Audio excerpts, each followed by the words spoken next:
আজকে নিয়ে এসেছি একটা নতুন রেসিপি নিয়ে। আজকে আমি দেখাবো বাড়িতে অতি সহজে কীভাবে ফ্রেঞ্চ ফ্রাইজ বানানো যায়। আর সেই ফ্রেঞ্চ ফ্রাইজ বানাতে গেলে যেটা প্রথমে লাগে আলু। আমি কিন্তু এই 4খানা আলু নিয়েছি, সেটা আমি ভালো করে ছাড়িয়ে ধুয়ে নিয়েছি। এবার এটাকে আমি কেটে নিব। দেখুন আমি সমানভাবে সাইজের আলুটা কেটে নিয়েছি। এবার এই কটা আলুকে আমি আগে এর মধ্যে সমস্ত মিক্স করব। আলু কেটে আমি অনেকক্ষণ রেখে দিয়েছিলাম, সেটা ভালো করে শুকিয়ে গেছে। এর মধ্যে আমি এবার দিব অ্যারারুট।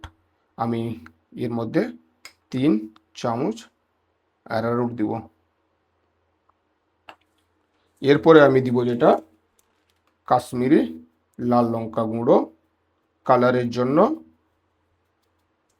এর পরে দিব আমি গোলমরিচ পাউডার। তারপরে আমি এখানে একটুখানি অল্প একটু হলুদও দিব, সামান্য একটু পরিমাণ হলুদ, আর পরিমাণ মতো লবণ।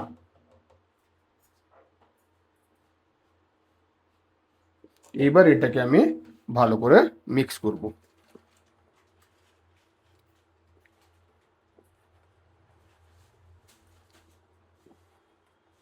এবার দেখুন আমার ভালো করে মিক্স করা হয়ে গেছে। এদিকে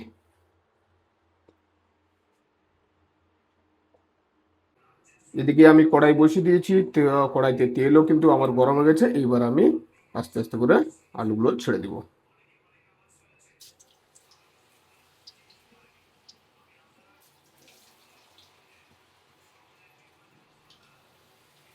আমার কিন্তু ফ্রেঞ্চ ফ্রাইজ ভাজা পুরোপুরি কমপ্লিট হয়ে গেছে। এবার আমি তুলে নেব। দেখুন কত সুন্দর লাল লাল করে ফ্রেঞ্চ ফ্রাইজ ভাজা হয়েছে।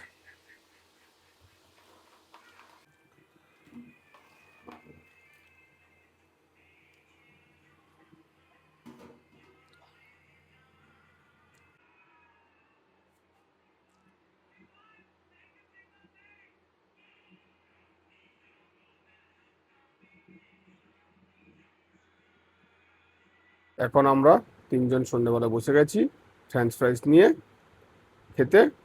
অভি, তোমরা খেয়ে দেখো কেমন হয়েছে। আর সঙ্গে আমরা নিয়েছি ফ্রেঞ্চ ফ্রাইজ খাওয়ার জন্য শেজওয়ান চাটনি।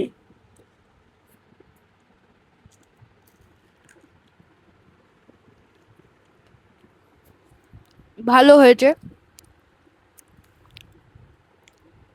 ভালো হয়েছে। কোনো রেস্টুরেন্ট বা হোটেলে না গিয়ে অতি সহজে আপনারা কিন্তু এইভাবে ফ্রেঞ্চ ফ্রাইজ বানাতে পারেন বাড়িতে।